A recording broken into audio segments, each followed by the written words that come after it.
नमस्कार शेतकरी मित्रांनो तुम्हीही तुमची ई केवायसी घाईघाईने करून टाकलेली आणि आता तुमची जी कर्जाची रक्कम आहे आणि कर्जमाफीची मंजूर रक्कम मध्ये मोठा तफावत आहे। आता काय करायचं असा प्रश्न तुम्हाला पडला असेल तर हा व्हिडिओ तुमच्यासाठी बनवतोय। शेतकरी मित्रांनो तुम्हाला माहिती आहे की शेतकरी कर्जमाफीची जी ई केवायसी प्रक्रिया आहे तर ती ई केवायसी ची प्रक्रिया नुकतीच सुरू झालेली आहे। बऱ्याच शेतकरी मित्रांनी घाईघाईमध्ये आपली ई केवायसी करून टाकलेली आणि आता काही ज्या चुका आहेत तर त्या चुका समोर येत आहेत।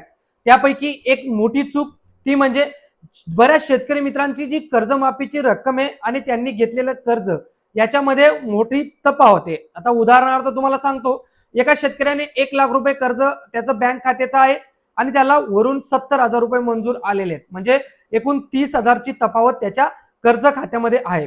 आणि अशामुळे तुम्ही या गोष्टी चेक केल्या नाही आणि तुम्ही डायरेक्ट केवायसी करून टाकली। आता अशा ज्या गोष्टी ज्या शेतकऱ्यांसोबत घडतायत तर त्यांनी आपली तक्रार कुठे नोंदवायची तेही सांगणार आहे, त्यासाठी व्हिडिओ शेवटपर्यंत बघा। तर शेतकरी मित्रांनो तुम्ही जेव्हा ई केवायसी करताय तर ती ई केवायसी करताना तुम्हाला दोन तिथं ऑप्शन दिले जातात। एक म्हणजे तुमचं ई केवायसीचं जे खातं आहे तर ते कर्ज खातं बरोबर आहे का, त्यानंतर सर्व डिटेल्स ई बरोबर आहे का, तर अशा दोन तुम्हाला तिथं ज्या ऑप्शन तर ते ऑप्शन दिले जातात। म्हणून ते ऑप्शन व्यवस्थितरित्या वाचा आणि पहिले एकदा व्हेरीफाय करा। बरेच शेतकरी मित्र घाईघाईने आपली ई केवायसी करून टाकतायत, नंतर तुम्हाला हा प्रॉब्लेम होऊ शकतो। आता ही जी 17 लाख शेतकऱ्यांची कर्जमाफीची यादी आलेली तर ती यादीमध्ये 25% शेतकऱ्यांचा हा प्रॉब्लेम झालेला आहे की त्यांची कर्ज खात्याची रक्कम आणि मंजूर रक्कम मध्ये खूप मोठा तफावत आहे। तर असे शेतकरी मित्र आता पॅनिक होत आहेत, कुठे तक्रार करायची, काय याच्यासाठी प्रोसेस आहे, त्यांना काहीच उमजत नाही। तर शेतकरी मित्रांनो दोन ठिकाणी तुम्ही तक्रार करू शकता। एक तर ऑफिशियल पोर्टलवर तुम्हाला तक्रार करायची, म्हणजे तुम्ही स्वतः तर तक्रार करू शकत नाही, तुम्हाला तिथंच जायचंय आपल्या सरकार सेवा केंद्रामध्ये आणि तिथं लॉग इन मध्ये एक पर्याय उपलब्ध करून देण्यात आलेला आहे, मी तुम्हाला दाखवतो।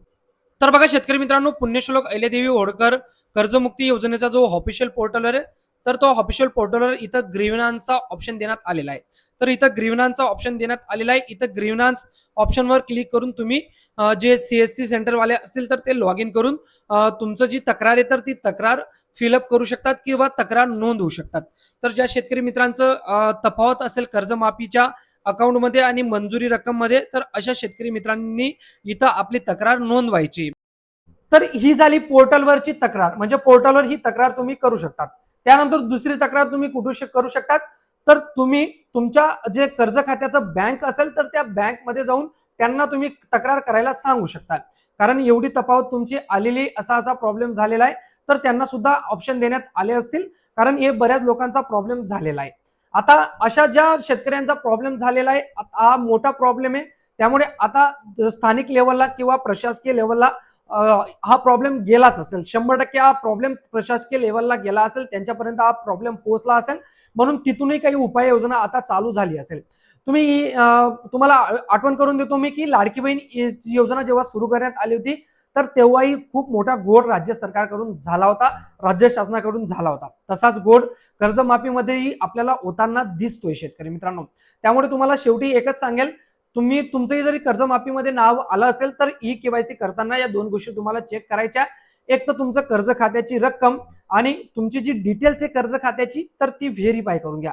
जरी बरोबर असेल तरच ई केवायसी करा, अन्यथा ती जी तक्रार आहे तर ती तक्रार नोंदवा आणि जेव्हा दुरुस्ती होईल तर तेव्हाच ई केवायसी करा। शेतकरी मित्रांनो तुम्ही आनंदाच्या पोटी लवकर ई केवायसी करतायत तर थोडा संयम ठेवा आणि थोडा विचार करून सगळ्या गोष्टी करा शेतकरी मित्रांनो, नंतर कोणत्याही प्रकारची तुम्हाला अडचण होणार नाही, या गोष्टी तुम्ही लक्षात घ्यायला पाहिजे।